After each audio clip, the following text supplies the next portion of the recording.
This is Ben Rogers, this is the Property Diary, this is Saturday the 1st of December. Welcome to a brand new month. Hey, it is almost Christmas, we're in the last month of the year. What am I doing working on Saturday? Well, I've had another day of one to two actually mentoring.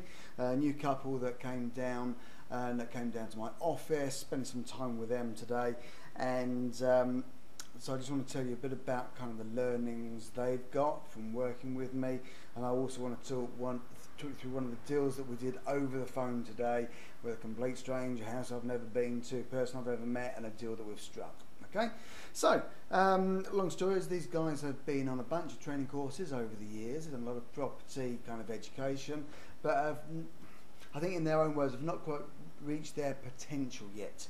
All the knowledge there, all the ability, just needs some accountability and moving forward. So part of the reason I'm spending the day together today was to move that forward.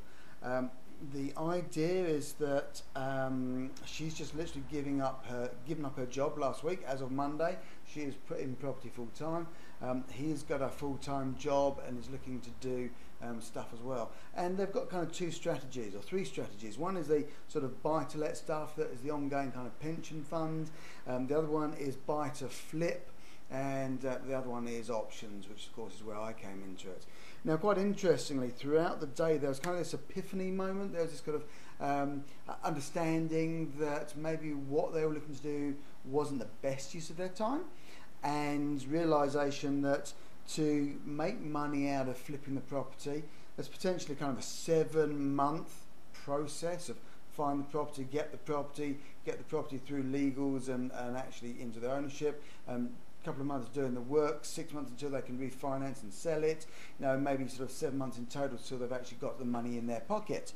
And then we started looking at the option side of things and realising that actually they didn't need to use their own money. They could get access to these properties a lot quicker, and it's just about the language and filling that hopper with potential deals that they can work on.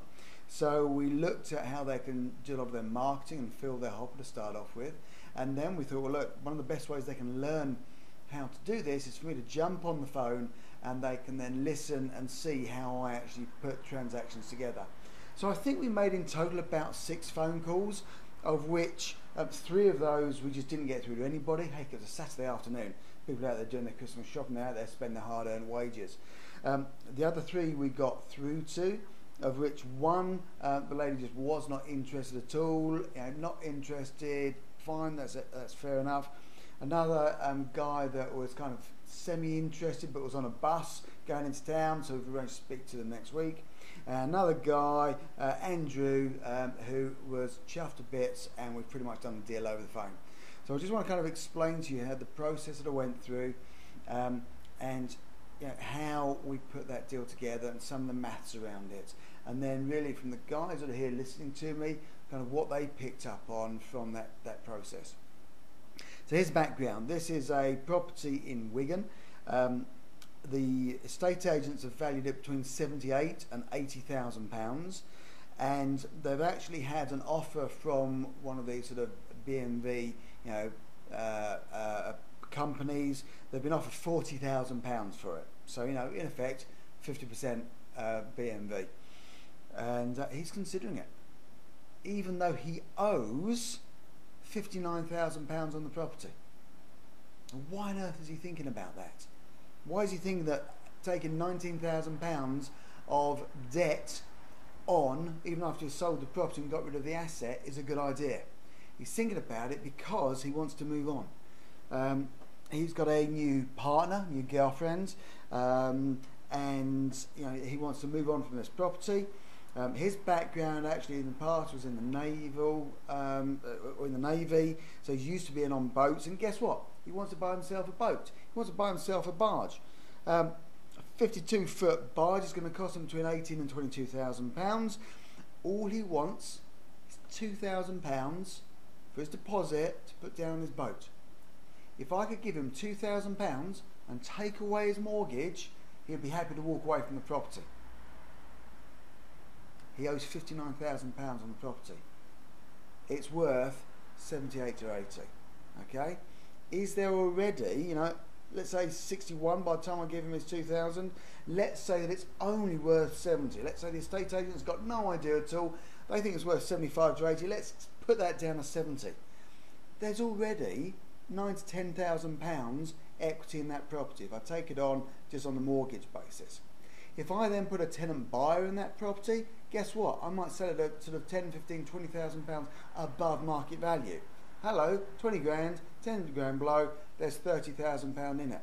If the estate agents are right, there's £35,000 to £40,000 in it for me. Do you think it's worthwhile me finding 2 grand to make his problem go away and to allow him to put a deposit down on his boat? Hell yes. He will quite happily walk away from that property for what's left on the mortgage. Now the mortgage is only going to cost me £285 a month. That's interest only. I will probably want to pay the full value of that on a repayment, which is £480 a month. And we've already worked out that, what we're saying, can't remember what we worked it out now, but you know, I know that I can achieve, what was it, the rent? Can't remember what the rent is now, but the rent is going to cover what's outstanding on the mortgage, even at a repayment basis. So even if I put a tenant in there, I'm okay. If I put a tenant buyer in there who's going to pay super rent, I'm going to get another couple £100 worth of cash flow, and I'm going to drive the mortgage down. So when I complete in the future, not only am I getting the, the 20, the 30, maybe the £40,000 worth of equity, I'm whittling away the mortgage over time, so there's even more money in it for me. This is a great opportunity. The guy's desperate. He wants to move on from the property. He obviously doesn't want to live there. He's concerned about what his work, what his life's going to be like. He just wants a problem solved. He wants to do this after Christmas. Absolutely, I'm happy to do that. So guess what I'm doing? Never seen the property, never met him apart from having a conversation, and I don't know who's going to live in there yet. All I need to do is get an email out to him with his heads of terms. He signs that. I'll probably even put one of these cheapo cameras in the post to him, get him to take some snaps of the property, get him even to take video of the property for me, put it back in the post to me, and then I can put my ugly marketing together that I can zap out on leaflets, up on Gumtree, out on their websites, etc. And I've got my ugly marketing video as well. Then all he needs to do over the next month or so is open the door so that people can have a look around and fall in love with it. It's great. He's done all the work to it. What's he done to it? He's done, I'm trying to remember what he said he's actually done to it. He's rewired it, it's got new central heating, he's redecorated it throughout, it's got new plumbing, it's got a new kitchen. The place is ready to go. His dad actually lives next door. His son lives about 5 or 6 doors up the road. He just doesn't want to live in a house anymore. He wants to live in a barge. He wants to live in the water. He wants his problems to go away. And one of the bits of feedback that I got from the 2 guys who've been with me today was, this is great, Ben. What you managed to do is you made his weekend.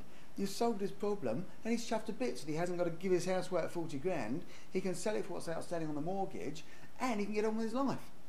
Now, ethically, I feel pretty damn good about that. Financially, I feel bloody great about that. There's a whole load of money in it for me. Not a bad little proposition there. So I thought I'd just share that with you today. Share with you the stuff that the guys that came into my office and spent a day with me got out of today. A way forward, a way of actually doing the marketing, a way of filling their hopper. And guess what? They got a chance to listen to me do a deal on the phone. That's not bad, is it? Out of 3 actual phone calls, that's 1 deal.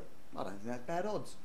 So there you go, that's me just telling you a bit about that particular deal, a bit about what I've been up to today. It's the 1st of the month, this is the 1st of December 2012, this is the Property Diary, I'm Ben Rogers. Have a great weekend guys, I look forward to speaking to you next week. Cheers, take care.